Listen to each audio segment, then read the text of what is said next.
Hello नमस्कार साथियों। आज हम लोग पढ़ेंगे रामसर साइट।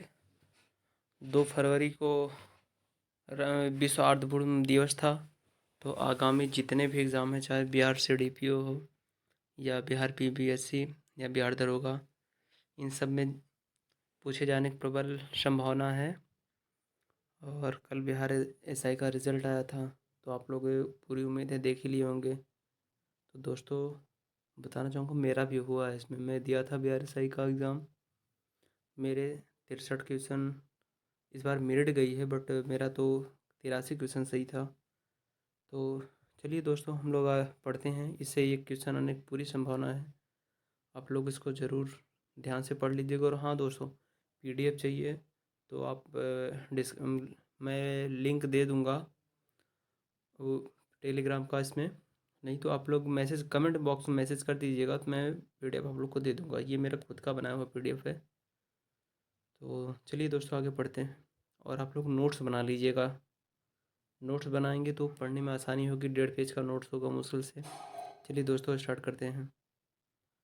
विश्व आर्द्रभूमि दिवस ये 2 फरवरी को मनाया जाता है। तो इसको आप लोग देख लीजिए, लिख लीजिएगा। और आर्द्रभूमि इसका जो उद्देश्य है, ये क्यों मतलब हर साल मनाया क्यों जाता है 2 फरवरी को, तो उद्देश्य इसका है आर्द्रभूमि के संरक्षण की आवश्यकता और उनकी भूमिका के बारे में जागरूकता करना, जिससे कि लोग हमेशा अलर्ट रहें। मतलब यदि नॉलेज रहेगा इन सब चीज़ों के बारे में, तब वो देखेंगे। और इसकी थीम इस बार की थी 2022 की, अपडेटेड है। Wetland and action for people and nature, ये इस बार 2022 की थीम है। और इसके कुछ सब पॉइंट हैं जिसको आप देख लीजिएगा।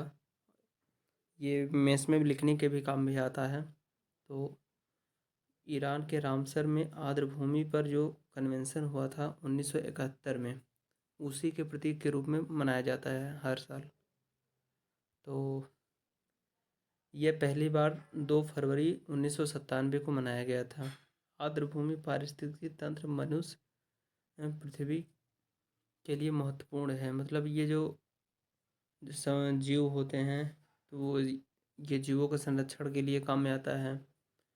और ये मीठे पानी, समुद्र तटीय पारिस्थितिक तंत्र दोनों तरह से हो सकता है। मतलब ये समुद्र के किनारे भी समुद्र का जो किनारी मतलब स्थल और समुद्र के बीच का जो हिस्सा होता है, ये वो भी हो सकता है।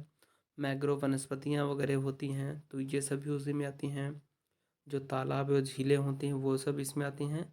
तो इसका मूल उद्देश्य जो होता है कि ये यहाँ जीवों को अधिक से अधिक जीवों को संरक्षण कर लें।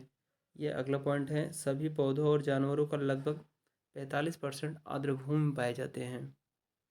तो इसका सिर्फ सीधा सीधा सा मतलब सिर्फ इतना है कि ये लोग, ये जो हैं 45% लोग वो उसी में रहते हैं। इसके बाद स्थल ये सब देख के अलग होता है। और ये दोस्तों, ये सूची है।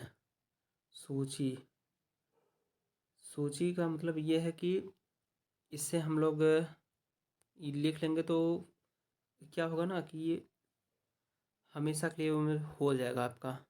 और हाँ दोस्त, आप लोग को नोट्स बनाइएगा तो साइड में थोड़ी सी जगह छोड़िएगा, क्योंकि जो अभी तक जो कल तक का अपडेट था, ये मैं अपडेट कर दिया हूँ उसमें।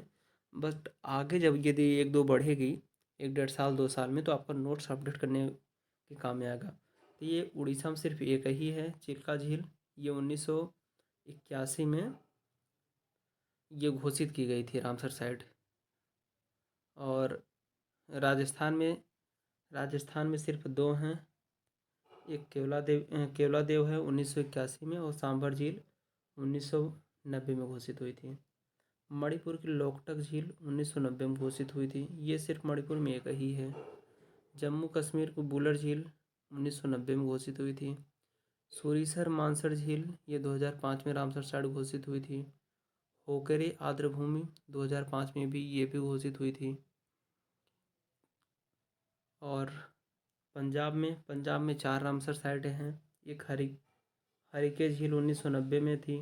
और इसके बाद कजली झील 2002 में, रोपड़ झील 2002 में, ब्यास संरक्षण रिजर्व 2019 में ये घोषित किया गया था। और नांगला पक्षी अभयारण्य, ये जो नांगला है वन्यजीव अभयारण्य, ये 2019 में घोषित हुआ था। आंध्र प्रदेश में सिर्फ एक ही रामसर साइट है, कोलेरू झील। आप लोग इसे याद कर लीजिएगा क्योंकि आगे दिक्कत ना हो। इसे एक क्वेश्चन पूछता है तो एक क्वेश्चन आपका ये रटा रटाया रहे। असम में डिपोर बिल है, 2002 में घोषित हुई थी। हिमाचल प्रदेश में पोंग बांध झील 2002 में। चंदेरटल आर्द्रभूमि, ये 2005 में घोषित हुई थी। रेडका वेटलैंड 2005 में घोषित हुआ था। लद्दाख में दोस्तों, लद्दाख में सिर्फ 2 रामसर साइटें हैं और दोनों 2020 में ही घोषित हुई थी। तो सोकर झील और ये तोसो मारीरी झील है, इसे आप लोग देख लीजिएगा। और चलते हैं हम लोग अगले पे, केरल में। केरल में 3 रामसर साइटें हैं। एक अष्टमुदी झील है, 2002 में घोषित हुई थी।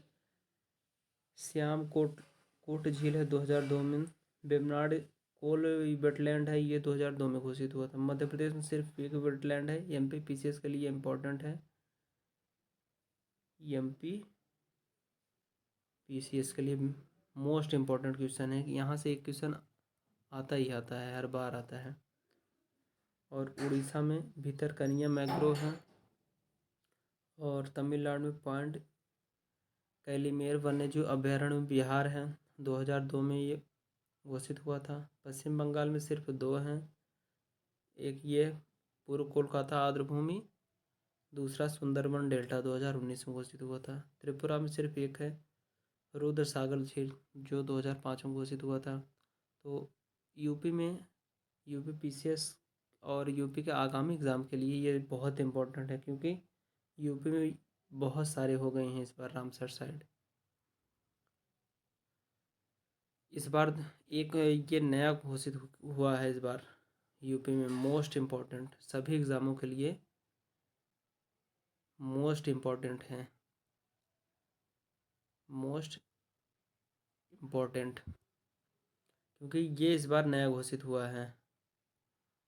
तो देख लीजिए, ऊपरी गंगा नदी 2005 में, नवाबगंज पक्षी अभयारण्य 2019 में, सांडी पक्षी अभयारण्य 2019 में, और ये पार्वती अर्गा पक्षी अभयारण्य 2019 में, सरसई नावर झील 2019 में, कीथम झील ये 2020 में घोषित हुई थी। समन पक्षी अभयारण्य ये 2019 में हुआ था।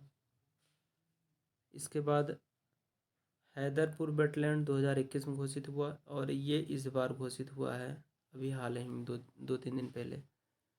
तो फिर गुजरात में देखते हैं। गुजरात में सिर्फ 3 हैं। नाल सरोवर पक्षी अभयारण्य 2012 में घोषित हुआ था। थोल पक्षी अभयारण्य वन्यजीव अभयारण्य ये 2021 में घोषित हुआ था। खिजादी वन्यजीव अभयारण्य ये 2022 में घोषित हुआ था। गुजरात का यही इस साल में सिर्फ यही 2 हुए हैं, वो पहला उत्तर प्रदेश में था, दूसरा यहाँ। महाराष्ट्र में सिर्फ एक है, नंदूर मधुस्वर, ये 2019 में घोषित हुआ था। उत्तराखंड में आसन कंजर्वेशन रिजर्व ये 2020 में घोषित हुआ था। हरियाणा में 2 हैं, सुल्तानपुर वन्यजीव अभयारण्य, भेड़ावास वन्यजीव अभयारण्य। तो थैंक यू दोस्तों, चैनल को लाइक करिए, शेयर करिए, कमेंट करिए और प्लीज़ शेयर ज़रूर करिएगा। ये मैं नया चैनल बनाया हूँ। तो बिहार एसआई में अब सभी जो साथी सेलेक्ट हुए हैं, मतलब जो प्री क्वालिफाई किए हैं, उन सबको बहुत बहुत बधाई। और जिन साथी का किसी कारणवश नहीं रह गया है तो वो चैनल पे बने रहें। मैं सतत प्रयास करूँगा कि आप सब जल्द से जल्द सफल हों। और हाँ, बिहार सीडीपीओ और बिहार पीसीएस के लिए ये स्टैटिक जीके का पोर्शन जो है वो मैं कवर कराऊँगा। बाकी प्रीवियस ईयर और सारे क्वेश्चन जो हैं, मतलब ये मान के चलिए मैं अपने चैनल पे इतना कुछ करा दूँगा कि कम से कम आपका 80 क्वेश्चन यहाँ से हम करवा देंगे, क्योंकि हम पढ़ने वाले भी हैं तो हम लोग भाई पढ़ते रहते हैं, तो अपने साथ साथ आप सबका भी होगा। तो प्लीज़ चैनल को सब्सक्राइब करिए, शेयर करिए। हाँ, और हाँ, पीडीएफ के लिए आप लोग कमेंट कर दीजिएगा, मैं कर दूँगा, वो आप लोग परेशान ना हो। बाकी पढ़ते रहें। All the best.